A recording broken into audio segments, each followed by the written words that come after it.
around you. You see, through my experience of leading teams and interacting with clients, what I realized is that having strong communication skill can be a game changer, especially communication skills that allow us to develop strong and authentic connection with those around us. With this communication skill, you will be able to lead teams, you will be able to convey across powerful messages, and you will be able to open new doors for you to receive numerous opportunities. And hence, in today's masterclass, I'm going to share with you the step-by-step process, the different applicable and relatable strategies, and the solid systems of what you can use in order to develop such effective and powerful communication skills. So I see you there, and it's going to be an amazing experience. All right, so ladies and gentlemen, we are very fortunate in having us here, Sir Thomas Chen, to give us a discussion on the topic communicate to connect. Sir Chen, the floor is yours now. Hello, Sir Chen. I think your microphone is muted. All right, thank you so much. Okay. Hello everyone. All right, before I begin, I would love to invite all of you to once again thank our first speaker, Kylie, because I feel that the sharing is so amazing. I myself have learned so much from her. I was visualizing through the exercise she shared, and I'm certain they can help us to unleash our peak potential. All right, so do give her a thank you. Throughout the session, I've been reading the chat. I love how all of you are so active on the chat. This is the way to learn, you know. Keep the engagement up, keep the energy up, and all of you are going to have an amazing time. All right, at this point in time, I'd love to share my slides. So the facilitators behind help to arrange it accordingly. All right, I see it perfectly. Okay, before I begin, I would love to ask all of you, if you can see me and if you can hear me clearly, do input into the chat. YES. Yes, because I don't want any of you to miss out anything. All right, so I will be keeping close track right here. If you can see me and hear me, do key to the chat YES, yes, so that I can ensure all of you are good to go. All right, I see all the yes coming in. That is great. Okay, so today I will be sharing about how we can communicate to connect with those around us, right?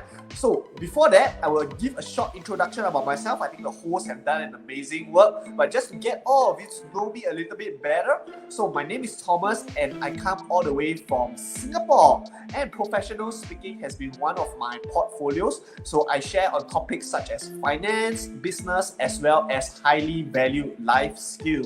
And today I'm going to share with you the life skill of how you can communicate with others effectively and powerfully. Right, so before the COVID period, I've been holding a lot of physical sharing, and right now, because of the COVID period, I have transited most of my sharing online, and I'm really grateful for the opportunities which have been provided to me, such as this opportunity itself, because I truly love to share with all of you what I know, and hopefully what I know will be able to impact you one way or another, right? Are we ready to go? If you are ready, key to the chat, YES, yes. This presentation is going to be highly energetic. I'm going to ask you a lot of questions because this is a workshop, which means you must work as well. So work with me, and we are going to have an amazingly enriching session, all right? So the first question I would love to ask all of you is, what is communication, right? Key to the chat. What is communication? You do not need to give me a whole paragraph, just a few keywords of what do you think communication is, right? I'm keeping close track of the chat, so no slacking around, because I want all of you to just put in all your thoughts and answer. This is how we can truly learn together, right? What is communication? Come, keep the answer coming in, right? Right, I'm still seeing a lot of yes, which is great, but what, in your opinion, is communication? Engagement, I see from Alex, two-ways exchange of ideas, sharing with each other ideas. Wow, all of you are amazing. Exchanging of ideas, understanding, right. Exchanging information. So all of you get the gist of it. Essentially, it is a form of exchange. So personally for me, I define communication as the act of conveying across information. And why is communication important? Why is this simple act of conveying message and information across important? Well, if you were to truly think about it, every single day we are communicating one way or another, and there are many different forms of communication. Whenever I talk about communication, most people would just be thinking about speaking, right? Verbal communication. But there are so many other areas in terms of communication as well, which I'm going to share with all of you today. But before that, let's establish the reason of why communication is important. Why should I work on my communication skills? I could be spending my time on other areas, but why communication? Well, because communication skills bring about a wealth of advantages for your personal and professional life. And just list a few examples. For example, those of you who are leaders out there, be it in a corporate world, be it in school, or be it in a family itself, when you want to lead a group of people, you need to be able to communicate well. Agree? So that they know your instructions, they know your directions, they know your goals, and when they have that clarity, that's how you can lead them in an effective manner. And of course, to deliver a powerful presentation.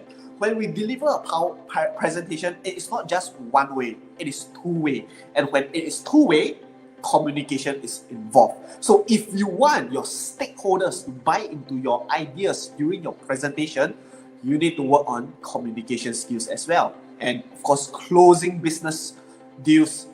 For us to be able to close business deals, we need to know the pain point, the purpose, the pleasure seek by the clients itself.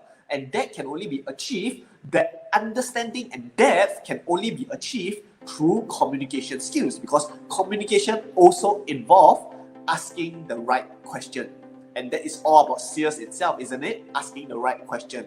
All right? And engaging in productive conversations. When we converse with people, sometimes conversations can steer out of the way, or sometimes it can be very blurred. And that's because the communication skills is not quite there yet. But when we are effective communicators, the conversations will be productive. We know the end goal, we know what we have to achieve, and during that conversation, we will achieve it, right? Facilitate fruitful discussion, during a team project, or when you're working in a group, when discussion is needed. If you want it to be productive and fruitful, communication is involved. And strong relationship, be it family, friends, partners, business partners, communication is involved. And there are so many more that I cannot cover in this short presentation itself.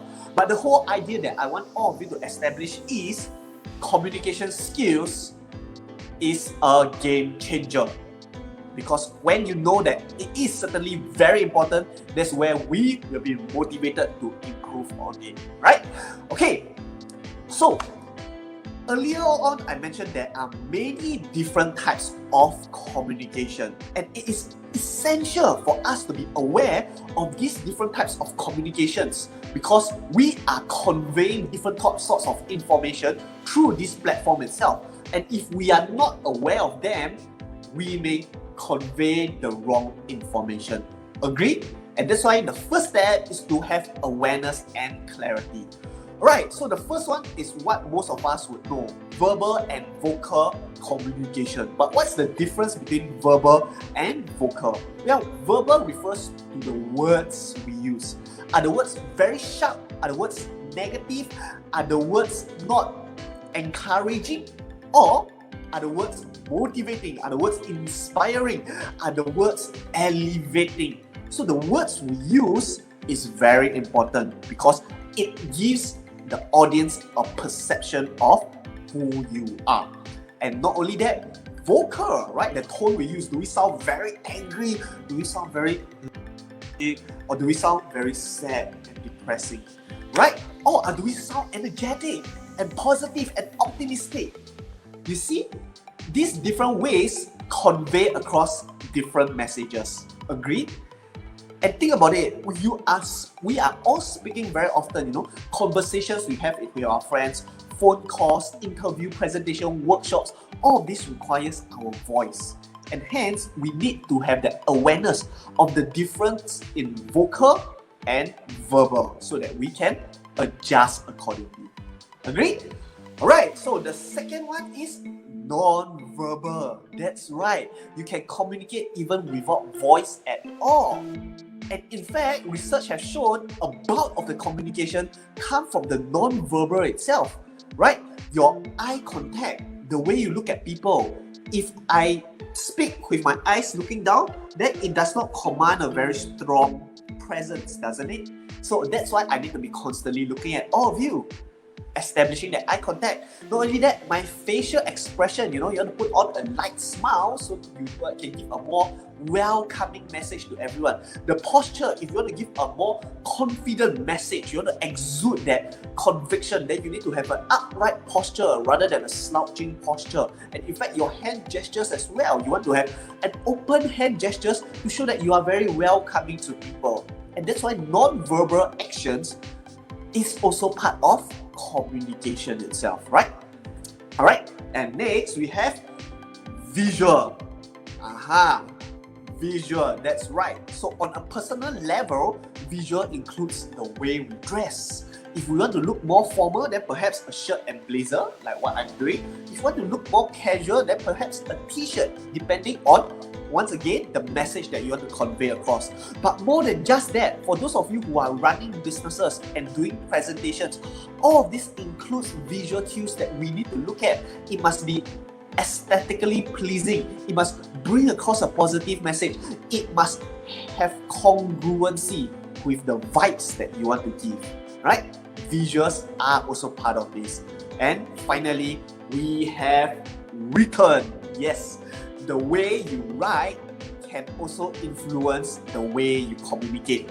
So for those of you who use WhatsApp text or any version of text, if you were to notice, the way people text can really influence your perception of them. Someone who is seems very energetic in the text, using a lot of positive words, using emoticons, you tend to have a closer connection with that person compared to someone who texts in a cold manner, just a one-word reply or just a full stop. And that's why the way we write, the way we text is also conveying message and information across, right? So it is something for us to be aware of. Okay, so now that I've shared the modes of communication, what are the styles of communications that we have? Okay, I'm going to touch on this very briefly due to the limited time, so bear with me. Alright, firstly, we have the passive style. So passive style are for people who tend to be less vocal, they don't really prioritize their own opinion because they feel, hey, perhaps the opinions of others matter more. I should take a step back. So that is passive, right? We have aggressive, people who are very vocal, people who want their opinions to be heard, people who feel their opinions are of a higher status than the other people, right? They matter more. Those are aggressive, all right? And we have passive aggressive, people who know their opinions matter, but they won't go it so uprightly in front. What they will do is they will usually take some detour to try to bring across the message in a way that at the end of the day, people would know that their opinions still matter, but they don't go in with such a strong force, but rather try to navigate through the conversation to establish their opinions. Alright, and finally we have assertive. Assertive refers to the communication which prioritize both parties because they really believe that both opinions matter, come to a conclusion together, be interactive, and have an open conversation. Right? So these are the 4 different styles: passive aggressive, and assertive. Alright, and so the question for all of you is, which style is the best? Come, key into the chat. Which style is the best? I'll be looking from here. Which style is the best? Right? For those of you who forget what are the 4 different styles, it is passive, aggressive, passive-aggressive, and assertive. So let me know which style to you is the best. I'm going to be looking right here. Assertive from Teresa. Assertive from Praise. Assertive from Lina. Anyone else? Eunice assertive, Ruby assertive. Well, wow, I'm seeing a lot of assertive, but this is actually a trick question because it depends on the situation itself. And let me explain to you why. Because each of the communication styles has its own place. Let me give you an example. For example, if we have a very aggressive boss, right? We can't be aggressive as well, or there will be an argument. Sometimes assertiveness doesn't work because the boss wants their opinions to be heard. So perhaps when in face of an aggressive person, we have to be passive, take a step back so that their mind will be open and we can introduce our ideas easier. But of course, there are other situations. For example, when you are also leading a team of people, but they are very new, they have no experience, and the deadline of the project is very near. Then you need to be slightly aggressive in your point of view because you are the experienced one, they have no experience, time is running out, so they just need to follow the instructions or the mission would fail. Agree? So in that situation, perhaps an aggressive style will be more effective. And of course, in other situations, passive aggressive. For example, when we are having a negotiation with our competitors, and our competitors have the priority of taking a cut from us, then assertive won't really be a strategy because either way, a connection can be formed, an agreement can be formed because their priority is to get a cut. Then you have to be a little bit passive aggressive in establishing your stance so that you will not get eaten by your competitors. And of course, like all of you say, assertive, it definitely has its place when it comes to teamwork, team discussion, going towards a cause. Assertiveness matters. But at the end of the day, the idea that I want to establish to all of you is that it depends on the situation. Every situation requires a different style. So you want to adjust the style accordingly. There can also be a mixture of the style depending on the situation. The whole idea is to really have an awareness of which is most effective for which situation. Good? Alright, I'm seeing the chat exploding with energy and I love this. Come, keep it coming, alright? Okay, so now, what is effective communication? We have talked a lot about communication, the different styles, the different modes, but how do we exactly define the effectiveness of communication? Well, for me, what I would say is that the information that we want to convey across is received and understood by the other party in a manner that is both accurate and efficient. Accurate and efficient. What do I mean by that? Accurate meaning when I convey A plus B equals C, the other party will receive the message as A plus B equals C, not A plus B equals D. That is inaccurate, right? And what do I mean by efficient? If I convey across the message A plus B equals C, if I can convey it across in 5 minutes and I take 4 minutes, then I'm efficient. But if I take 5 hours just to convey that same message, then I'm not efficient. So to me, effective communication is being able to convey across the information in a manner that is both accurate and efficient. So this is what we want to work towards to. Think about it. Sometimes during a meeting itself, I'm not sure any of you have experienced group corporate meetings. Sometimes it can take 3 to 4 hours and no conclusion is being arrived at. I'm not sure any of you have ever experienced this before. And sometimes that's because the communication within the team is not effective, right? They could have cut down on a lot of unnecessary details. They could have established understanding right from the start. They could have a better mode of communication. But there is always a learning journey. So if you want to be an effective communicator, the information must be conveyed accurately and efficiently. Okay?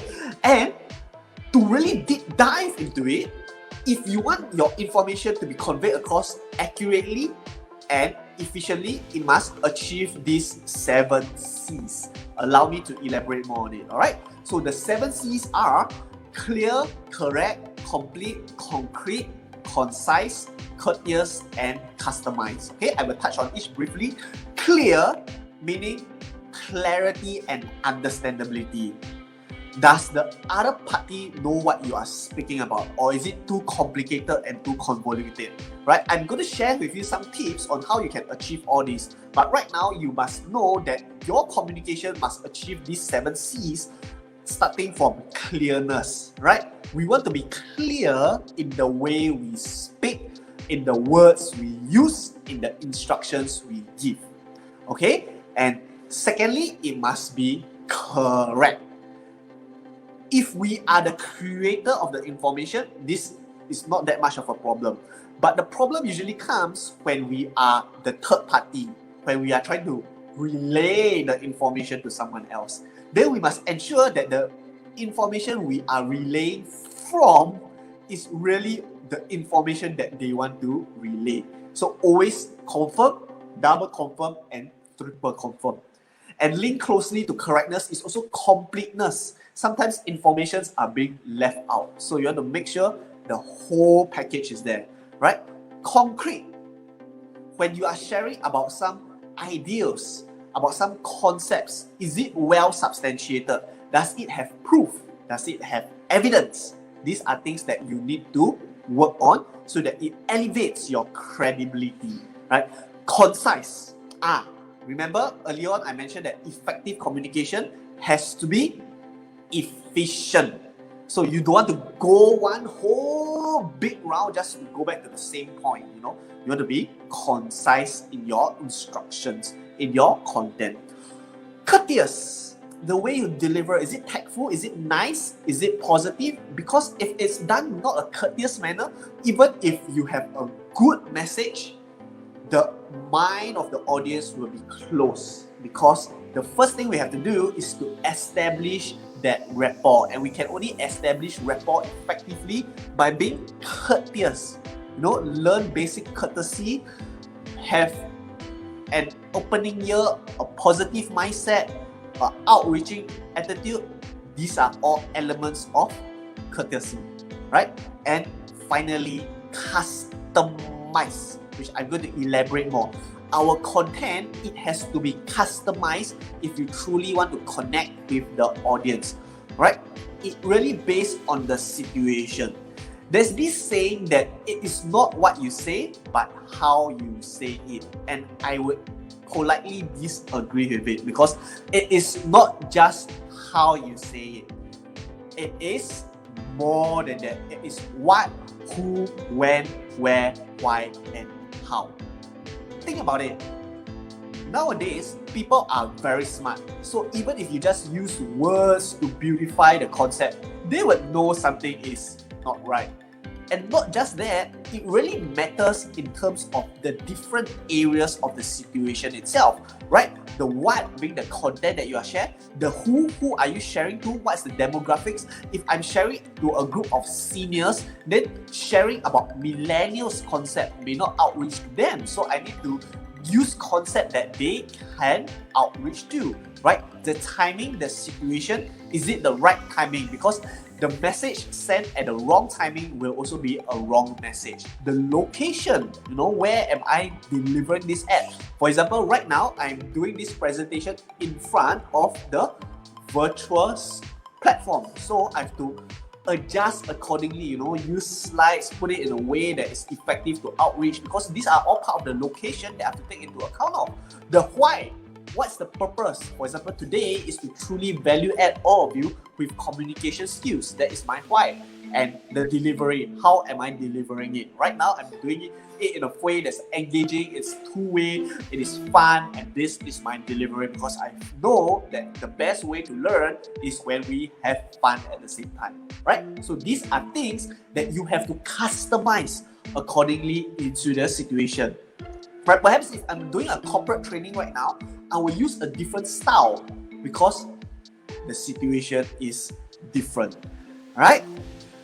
Okay, so right now I'm going to share with you 10 effective practices for effective communication. But just to make sure everyone is still good, key into the chat. Great if you are ready to go to this second part. GREAT. Great. Let's keep the energy going. Let's keep the energy going. Let's keep it going. GREAT. I'm seeing a lot of yes. I want a GREAT. Keep the energy going. Put it all the way up. Alright, that's great. I see all the grades coming in. Okay, so for the next part, I'm going to share with you 10 effective practices that you can implement right away so that you can be effective communicators. Yeah? Alright, so firstly, begin with the end in mind. Whenever you communicate something across, always start by asking yourself, what is the end objective?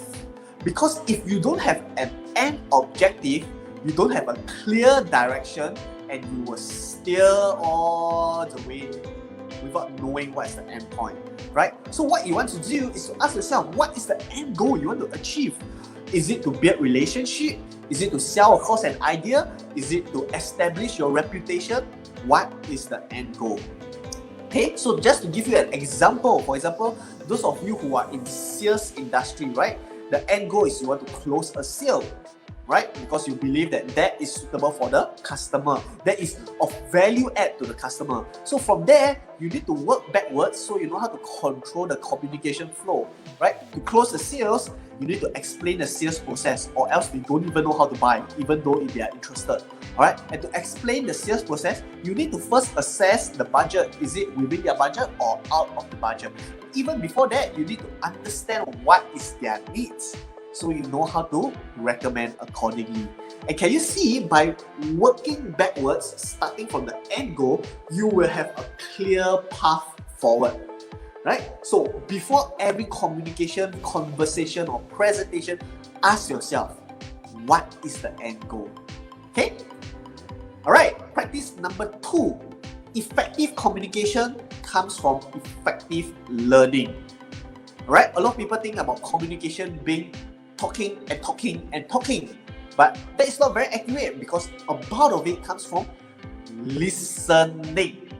In fact, when being interviewed, one of an amazing leader, Nelson Mandela, replied to the question of why he is such a great leader. And he mentioned that when he was young, he went to a tribal meeting with his father because his father was a tribal chief.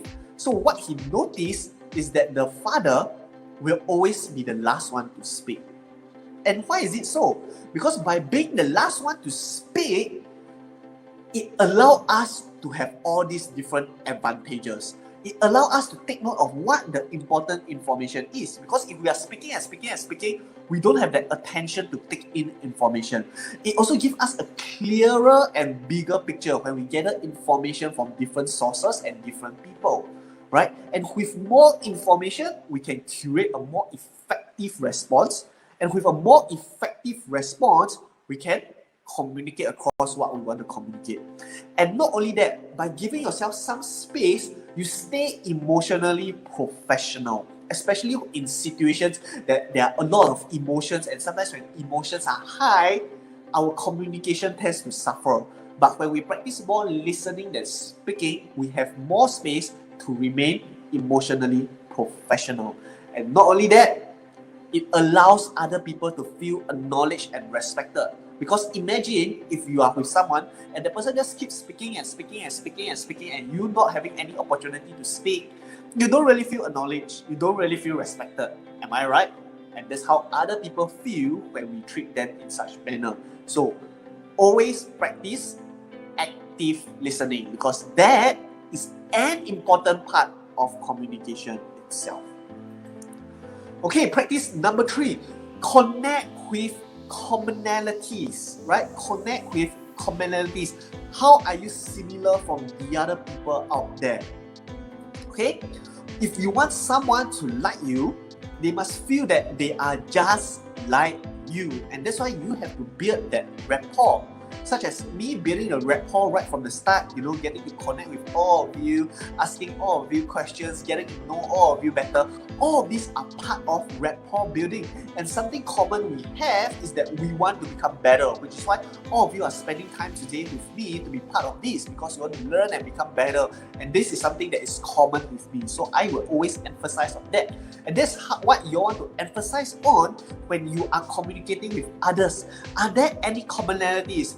Do you work in the same place? If you work in the same place, you can discuss a bit about it. Do you have the same profession, right? You can exchange professional tips. Do you have the same passion, pursue an interest together? You can talk about an interest, be it sports, be it cooking, be it reading, regardless of what it is. Or do you have the same pain? For example, right now we are all feeling the same pain, right? Trapped at home because of the COVID period. That is a pain that we can connect with. Or do we have the pleasure of learning, right? Or do we have principles? What are the common things? By establishing the common things, you build that connection. But for you to even find out what is that appealing common thing they have with you, you need to actively listen. Which is why before this, I talk about active listening, so that you know the common points and you can establish the rapport, right? Okay, and more than just that, if you want to have some language of empathy to truly let the person know that you can understand them, say things such as, hey, me too, I am experiencing this right now, or I can totally relate with that, or I can feel that way, or what a coincidence, my idea as well, or yes, I understand what you are saying, or I agree with your idea. See, these are ways that you can show the other person that you are just like them. Good, amazing, right? Immediately feel that rapport, right? Awesome, do practice it. Okay, and this is also part of the strategy of commonality. I call it the mirroring communication strategy, and this is slightly more advanced, which is look at the way the person speaks in terms of the verbal, non-verbal, any ways of communication, and follow it closely, because they will feel like they are just like you. So if I am speaking someone who is sitting in a more casual manner like this, and if that person is sitting like this and I'm doing this, it can't really connect, right? Because he's sitting so casually and yet I'm so uptight. So if that person is sitting casually, I will also sit casually, so that we can have a casual conversation, because that is me mirroring him, the way he communicates. So you do not need to have 100% mirroring. That will be like an exact replica, and I think that's impossible. We are humans. But mirror some areas, start to build more and more commonality, and they will feel closer and closer towards you. Alright, practice number 4. Vulnerability builds authority. Many of us, we love to put up a brave front, right? A great front, the strong front of ours. And I understand, right? That is human nature itself.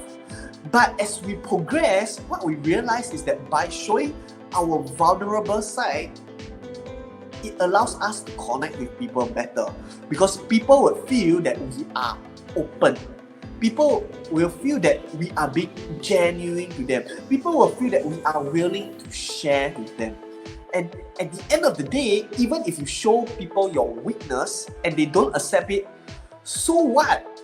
Because it is better to be rejected for something that you are instead of accepted for something that you are not.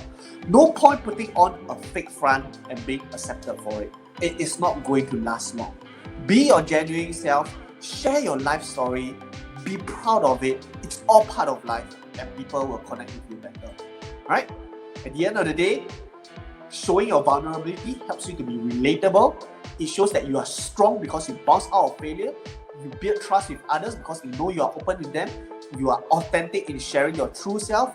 And you can invite help because people will know that you are open to inviting help if they need to outreach and evaluate you. And if we put on a strong front, people will feel that, hey, this guy is so strong, he does not need our help at all, right? And of course, the growth mindset, because the fact that we are willing to share our vulnerabilities and willing to work on them, it develops a growth mindset. And success is all about growth. Alright, So, at the end of the day, your mess can be your message. Perhaps you face a big failure in your life. Perhaps you face a very deep hurt in your life. Perhaps you have down times in your life. It doesn't matter, because these are the periods which truly inspire people. Think about it. All the heroes in this world, they are full of mess. Be it failures, be it troubles, be it being depressed. But it is those failures that help them become better, that help them become inspirational. So the mess that you face in your life, they can become your message, right? Okay, practice number 5. Focus on giving instead of getting. Focus on giving instead of getting. Many a times, especially in a common competitive society, people will always think, how can I gain advantage? How can I get more? How can I be more profitable? But I challenge all of you to reverse your mindset into, how can I value add others more? How can I benefit others more? What can I give to others? Because when we do that, the more we give, the more we shall receive. And it is not law of attraction, it is not karma, it is not anything, but it is the simple fact that you turn me into we. You allow other people to feel that you are part of them because you are willing to value add them. And when that happens, people will practice the law of reciprocity, right? And it is something that is proven that we are more likely to pay back what we receive from others. And when I talk about giving, you do not need to give your wealth, you do not need to give money, you don't need to give anything that you feel that you can't give. It can be as simple as giving a positive comment, which is easy, right? I see all of you are doing it right now. You're giving me so many positive comments, and I'm truly thankful to all of you. Right? It can be as simple as that. It does not need a lot of time, energy, or money. It is about that giving mindset that you want to have for others. Right? Because what you want to do is to keep asking yourself, how can I value add? How can I value add? How can I value add? How can I value add? When we give so much value, they will certainly give it back to you. Yeah?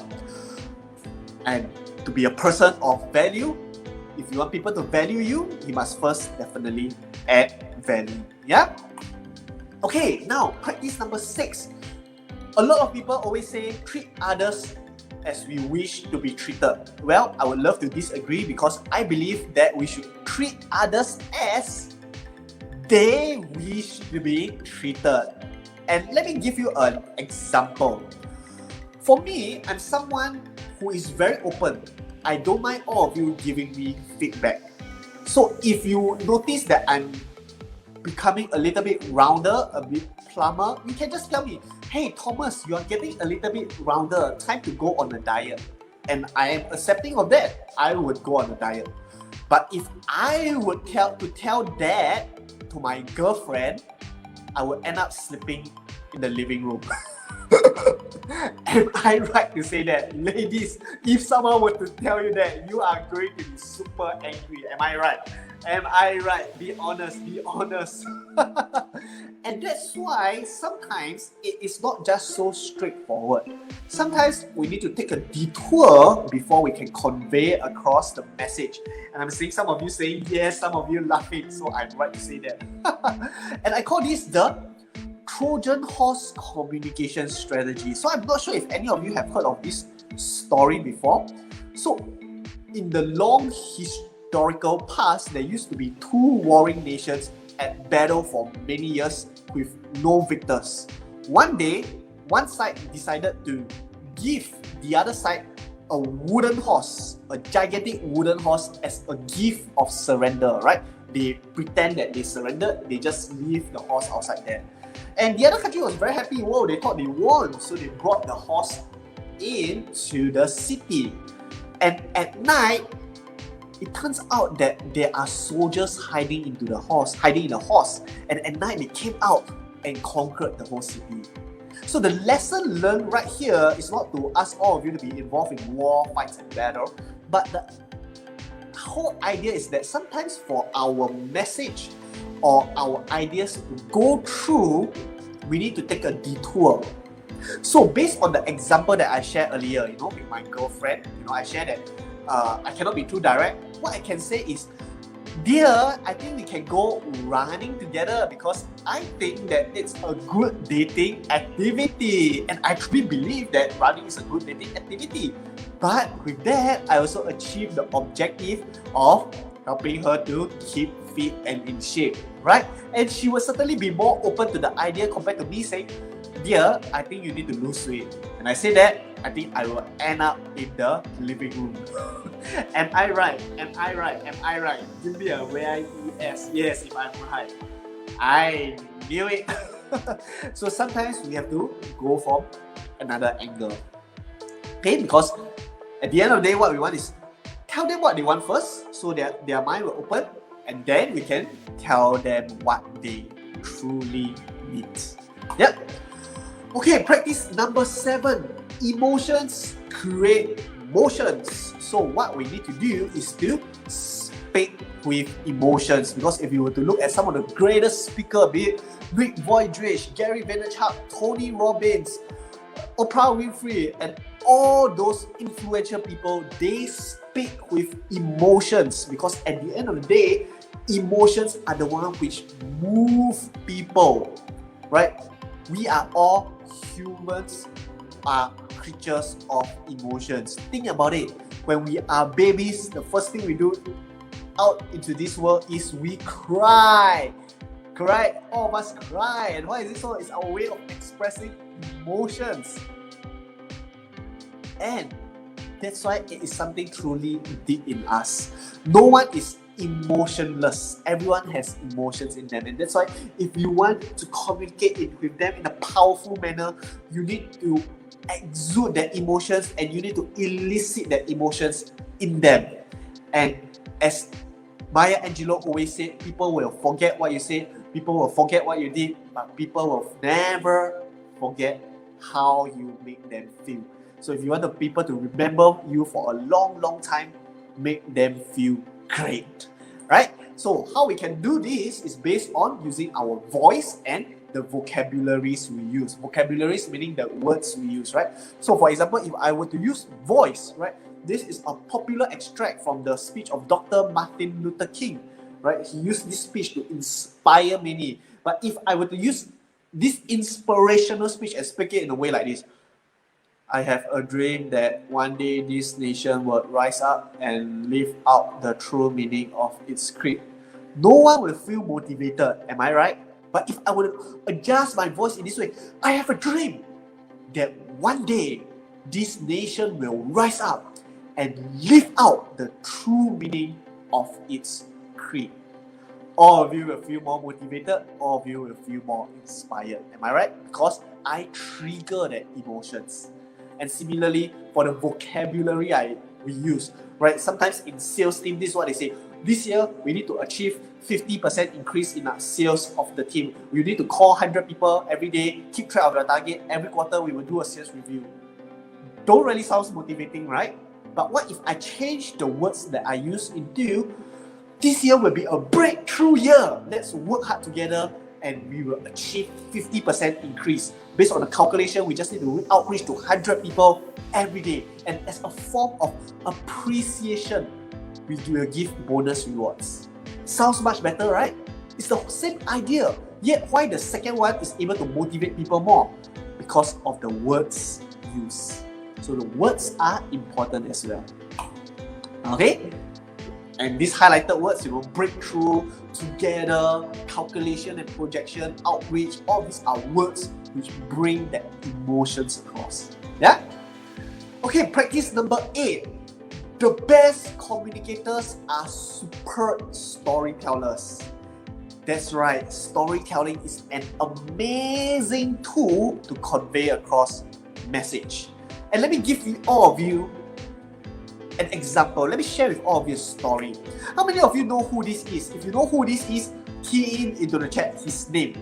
Who this is? Come, I'm looking right here. Who this is? Who is this person? Come. I'm seeing more answers in the chat. Come, who is this person that I'm showing right here? Anyone know who this is?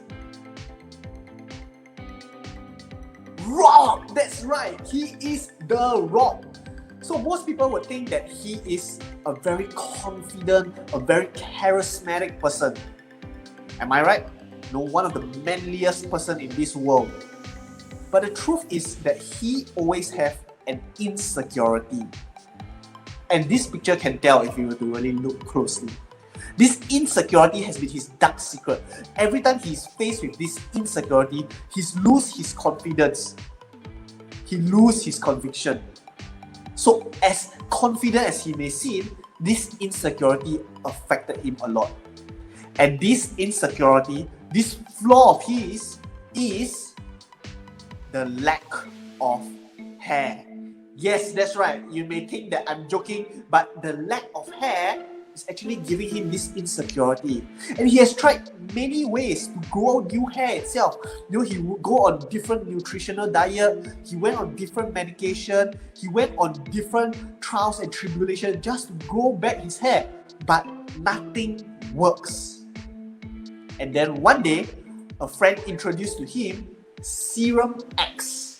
So according to his friend, this Serum X will help him to grow back his hair and he will look more amazing and more confident than ever. But the Rock, he was in doubt. I've tried so many things, nothing worked. What makes you think Serum X is going to be effective? And this what the friend say, just try. Just try. So the Rock thought that, well, I have nothing to lose. Just try. Who knows? Something great may happen. So he purchased the Serum X. It's not cheap, but him being the Rock, he can afford it. He purchased the Serum X. He took it out. He put it on his head. And he did this for a few days. To his surprise, hair actually started to grow. And after a month, it goes into a full-blown head with lots of radiant, robust hair. And he looked more amazing, he looked more confident, he looked more charismatic than ever. In fact, I have a picture of him. Do you want to see how he looked like? If you want to see how he looked like, put it into the chat. YES. Yes, I want to see how the Rock looks like right now with hair. Yes. Key into the chat if you want to see. Alright, I see a lot of yes, particularly from ladies. Are you all ready to see how the Rock looks like with hair? Here goes. Ta-da! Of course, this is just a joke. This is just a fictional story. But the message that I'm trying to convey across is just try. And how did I use this to convey across a message? Storytelling. If I were to just share with all of you, ladies and gentlemen, in face of difficulty, just try. The idea will not be implanted into your head. But now, when I weave it into this fictional story, you remember it better. Am I right? Just try. Am I right? I see a lot of yes coming out. Great that you are honest people, and that's why it's back to the idea that storytelling is an amazing tool to communicate. Yeah? And at the end of the day, you want to know that facts tell, stories sell. And even for technical presentation, work presentation, do share stories about it. Stories do not need to be fictional, do not need to be fairy tale. It can be personal stories. It can be stories of observations you have. All of those are stories as well.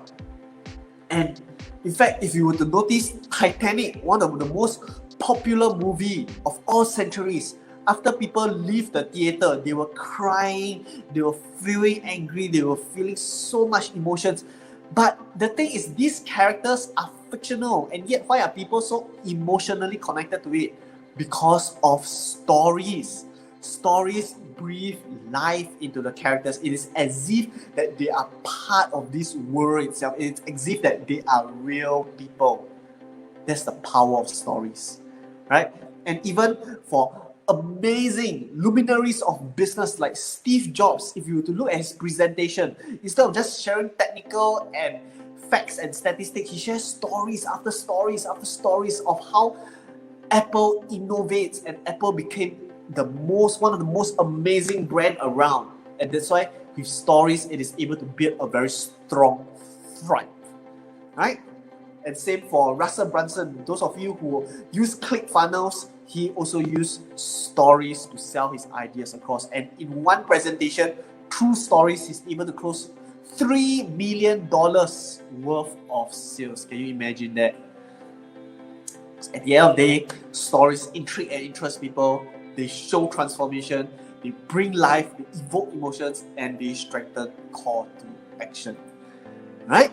Practice number 9. I'm going to keep this very brief because I see that we are running out of time. Use short and simple words. Right? When we speak, don't use complicated words. The whole idea is to convey our message across. Is to impact, not impress. Right? So you don't want your conversation to be like this, can't understand a single thing, right? It must be as easy as 1 + 1 = 2. Keep it simple, right?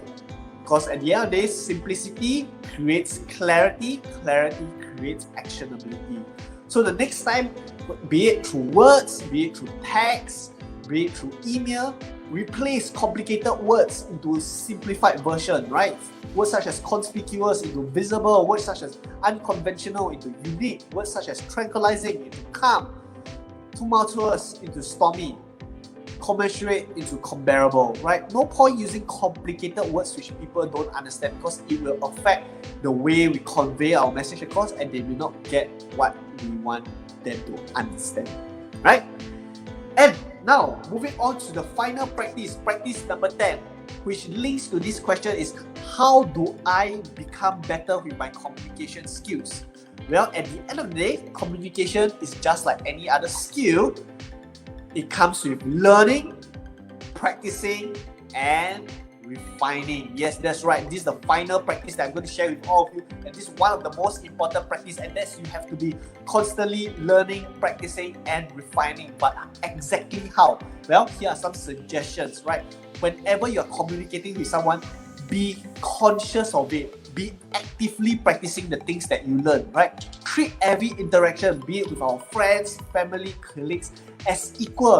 Prioritize all of them. And before we speak, think first, right? Think before we speak so that things will not be conveyed across in the wrong manner, right? And not just that, for us to constantly improve, gather feedbacks so that you understand how to do better.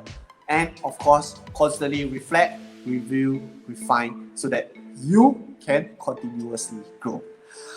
Okay, so I've come to the end of my presentation. We are going to open for Q&A, but before that, if any of you have any questions, even after today's presentation, do connect with me through these different platforms so that I can value add all of you even more, right? Connect with me through these different platforms, send me a message, send me what you learned, and if you want